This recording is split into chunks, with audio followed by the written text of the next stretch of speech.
Hey everyone, hope you're having an amazing day.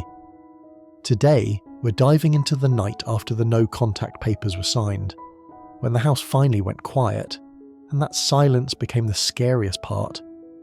And trust me, the twist that shows up at the door the next morning changes everything. If you enjoy this story, don't forget to hit subscribe so you won't miss the next episodes. The first night after everything was over, the house was so quiet it felt unreal. Not the normal quiet where you can relax. This was the kind of quiet that makes you listen harder, like your body doesn't trust peace yet. Tu Tieu lay on her back staring at the ceiling, eyes wide open, breathing shallow.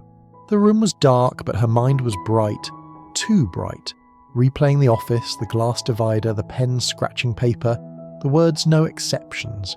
She should have felt safe. Instead, she felt like she was waiting for the next hit. A small creak came from the hallway. Tu Tieu's shoulders tightened instantly.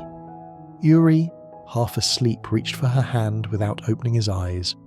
Just a gentle squeeze, like he knew exactly where her mind had gone. "It's just the house," he murmured. "It's settling."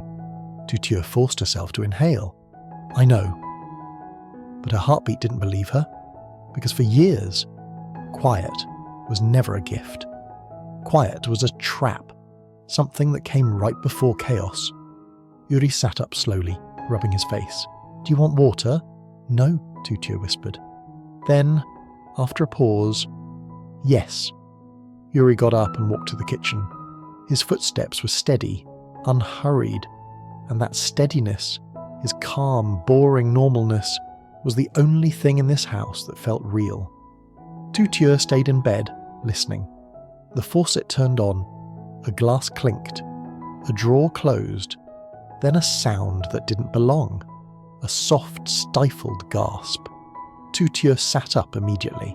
"Uri?" she called. No answer. She swung her legs off the bed and moved fast, barefoot across the hallway, past the living room, toward the kitchen. And there, under the harsh light above the table, Mrs. Lawn was standing in her robe, one hand gripping the chair like she was trying not to fall. Her other hand was pressed to her mouth. Her eyes were wide, wet, breathing uneven. Uri stood a few steps away, holding a glass of water, his expression instantly alert but controlled. "Mum?" Tu Tieu's voice cracked. Mrs. Lan blinked at her as if waking up from a nightmare. I heard her," Mrs. Lan whispered. Tu Tieu froze. "Who?" she asked, even though she already knew. Mrs. Lan swallowed hard. "Lin!" The name hit the air like a spark. Uri set the water down slowly. "Auntie," he said gently, "you heard her." "Where?" Mrs. Lan's chest rose and fell too fast. "In my head," she admitted, voice trembling with shame. "I woke up and I swear I heard her calling me Mom, and then I thought, what if she's alone? What if she's scared? What if—" Tu Tieu's hands clenched at her sides. Not anger, not yet. Something sharper, something deeper, fear. The kind that comes from watching a door you just locked start to wiggle. Tu Tieu stepped closer. "Mum," she said, trying to keep her voice soft. "It's the first night. Your brain is adjusting." Mrs. Lan nodded, tears spilling anyway. "I know it's irrational," she whispered, "but it feels real." Uri's tone stayed calm. "This is normal after a long attachment. Your body doesn't understand boundaries yet. It only understands patterns." Mrs. Lawn looked down. "I hate myself for this." Tu Tieu shook her head quickly. "Don't," she said. "Don't say that." Mrs. Lan's lips trembled. "I feel like I lost something. Like there's a hole." Tu Tieu's throat tightened. She wanted to say the right thing. She wanted to be patient. But the truth pressed against her ribs like it was begging to come out. "You did lose something," Tu Tieu said quietly. "You lost the version of her you wanted her to be." Mrs. Lan flinched. Tu Tieu hated that she said it so bluntly, but she couldn't take it back. Uri watched Tu Tieu carefully, not intervening yet, just reading the room like he always did. Mrs. Lan wiped her cheeks with shaking fingers. "I'm trying," she whispered. "I really am." Tu Tieu nodded, eyes burning. I know you're trying. Then her voice dropped, almost too honest to be said out loud. "But I'm scared you'll stop." The words hung there. Mrs. Lan looked up slowly. "Tu Tieu." Tu Tieu's eyes filled. "Mum, do you know what today felt like for me?" she asked. "It felt like I finally got you back, like you finally chose me. And I'm terrified that tomorrow you'll wake up and miss her so much that you undo everything." Mrs. Lan's face crumpled with guilt. "I won't," she whispered. Tu Tieu let out a shaky laugh that wasn't funny. "That's what you said before," she said. "Every time." Silence. Yuri inhaled slowly. Then he pulled out a chair and sat down, grounding the scene with something ordinary. "Okay," Yuri said, voice steady. "We're not doing this as an argument." Tu Tieu blinked at him. Yuri looked between them. "We're doing this as a repair." Mrs. Lan lowered herself into a chair like her legs couldn't hold her anymore. Yuri slid the glass of water toward her. "Drink," he said simply. Mrs. Lan took a sip, her hands still trembling. Yuri leaned forward. "Auntie," he said, "tonight is not about Lynn. Lynn is done." Mrs. Lan's eyes flickered with pain at the word done. Yuri didn't soften it. He didn't sharpen it either. He just held it as truth. "Tonight," he continued, "is about what's left inside you after years of manipulation." Tu Tieu swallowed hard. Yuri reached into a drawer and pulled out a notepad and 2 pens. He placed them on the table like he was setting up a small, quiet ritual. "Both of you," he said, "write one thing." Tu Tieu frowned. "Write what?" Yuri tapped the notepad. "The thing you're most afraid of right now. Not a polite answer, not a social answer. The real one." Mrs. Lan stared at the paper as if it was a mirror she didn't want to look into. Tu Tieu hesitated. Her first instinct was to say, "I'm fine." Her second instinct was to run. But Yuri's presence made running feel unnecessary. So she sat. The kitchen light hummed above them, bright and honest, leaving no space for shadows to hide. Tu Tieu picked up the pen. Her hand hovered, her chest tightened, because the truth was ugly, and writing it down would make it real. Across from her, Mrs. Lan's pen shook as she tried to form letters. For a long moment, the only sounds were the scratch of ink and the distant hum of the refrigerator. Then Yuri said quietly, "When you're done, you read it. Out loud, one at a time." Mrs. Lan's eyes widened. "Out loud?" Yuri nodded. "Yes, because silence is where the old patterns grow." Tu Tieu's stomach twisted, but she kept writing anyway. She finished first. Not because she was braver, because she'd been holding this sentence for years. She set the pen down and stared at her words like they might bite her. Yuri nodded at her. "You go first." Tu Tieu's mouth went dry. Mrs. Lan watched her like she was afraid of what she'd hear. Tu Tieu swallowed, then read, voice quiet at first. "I'm afraid you'll choose her again, and I'll finally realise I never had a mother." Mrs. Lan's face went pale. Her hand flew to her chest as if the sentence physically struck her. Tu Tieu's voice shook now, but she didn't stop. "I'm afraid that today, when you said no exceptions, was the best day of my life with you," she whispered, "and I'll spend the rest of my life chasing that version of you." Tears slid down Mrs. Lan's cheeks, silently, non-stop.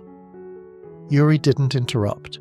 He let the truth land where it needed to land. Tu Tieu's breath came out broken. "I hate that I feel this way," she admitted, "but I do." Mrs. Lan squeezed her eyes shut, shoulders shaking. Yuri turned to Mrs. Lan gently. "Auntie," he said, "your turn." Mrs. Lan stared at the notepad like it was a confession she didn't deserve to make. Her lips trembled. She picked it up with both hands, and for a second, it looked like she might not be able to read it at all. Then she whispered, barely audible, "I'm afraid that I'm a bad mother." Tu Tieu froze. Mrs. Lan's voice cracked as she continued. "I'm afraid that I already ruined you," she whispered, "and even if I do everything right from now on, you'll never feel safe with me." Tu Tieu's tears finally fell.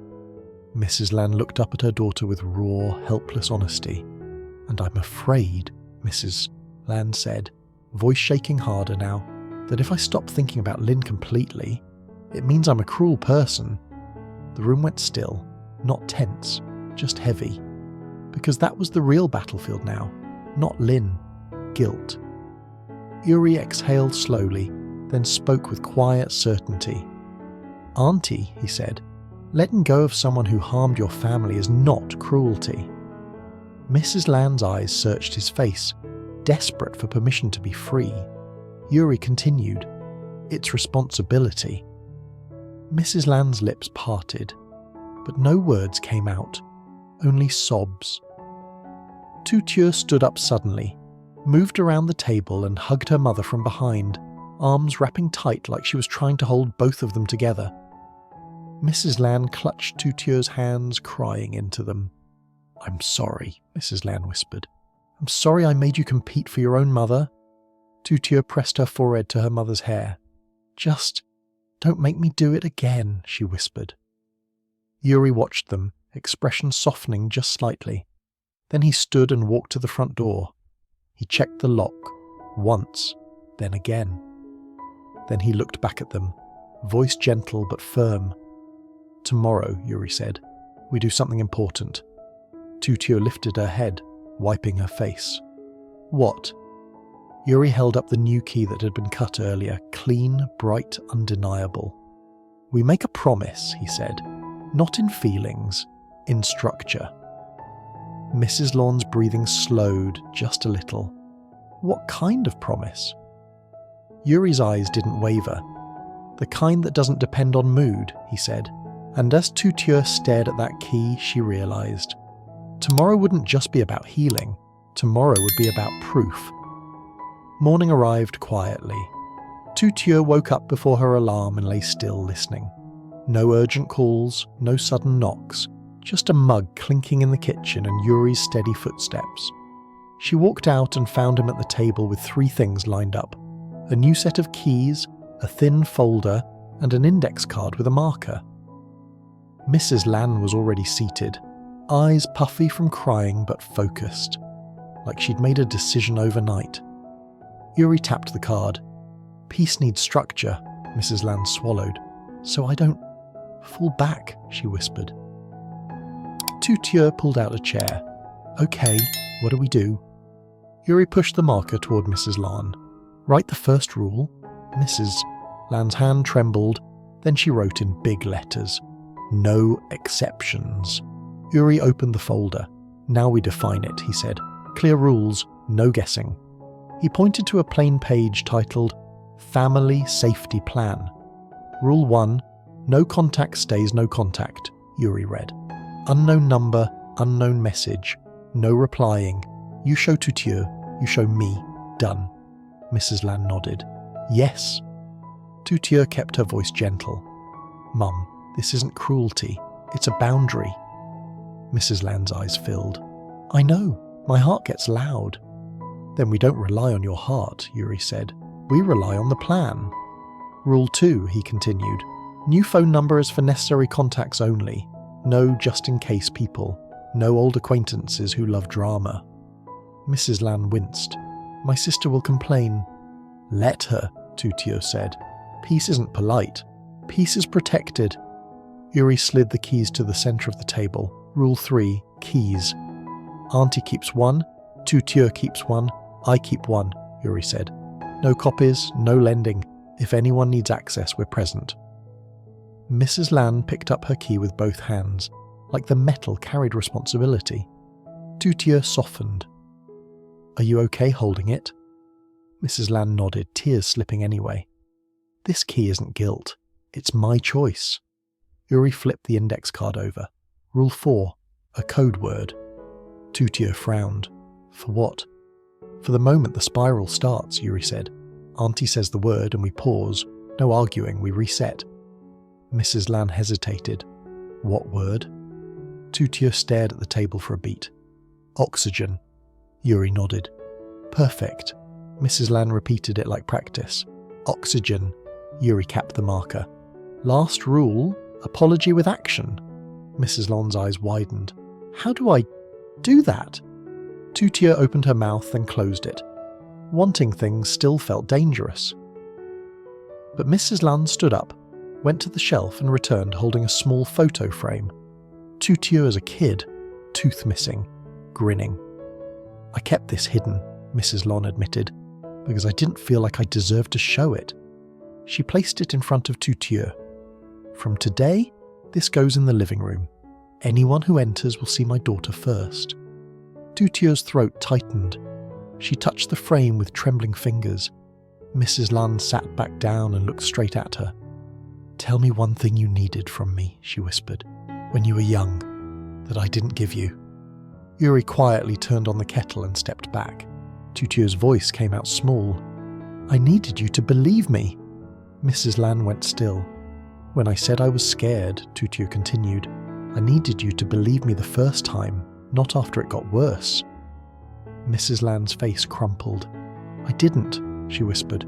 "No," Tu Tieu said. "You didn't." Mrs. Lan covered her mouth, shoulders shaking. "I thought I was being kind. I thought I was keeping everyone together." Tu Tieu swallowed. "You were keeping your guilt together, and I paid for it." The kettle clicked off. Yuri poured 3 mugs of tea and set them down. Mrs. Lan reached across the table, palms open. "Tu Tieu, I can't undo the past, but I can promise you this. I will believe you first. Even when my heart argues, even when I feel guilty, I will believe you first." Tu Tieu's breath caught. A tear slid down her cheek. Yuri nodded once. "That's a real promise. It can be practiced." Yuri slid the folder closer to Mrs. Lan. "One more thing," he said. "We do check-ins, not therapy language, just reality." He drew 3 quick boxes on the back of the safety plan. Every night for 2 weeks, 1 sentence each. What felt hard, what felt safe, what you need tomorrow.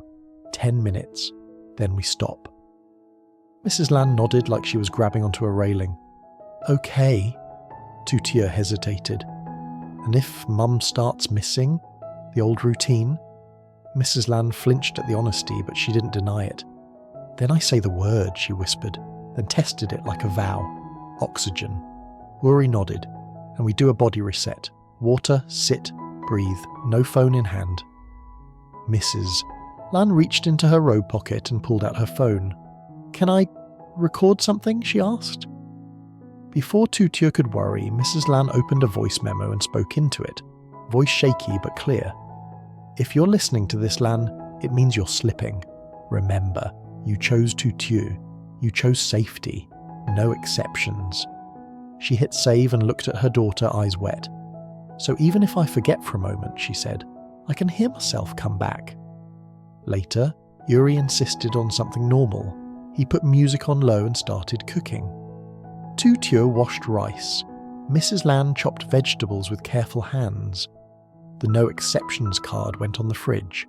The photo frame went on the living room shelf, visible from the doorway. When the soup simmered, steam rising, they sat down together. Mrs. Lan took 1 bite and exhaled, shoulders dropping. Tu Tieu felt a cautious, unfamiliar hope. Then the doorbell rang. All 3 froze. Yuri stood first, checked the peephole, then relaxed. Mail. He opened the door, took a thick envelope and locked it again. Click, click.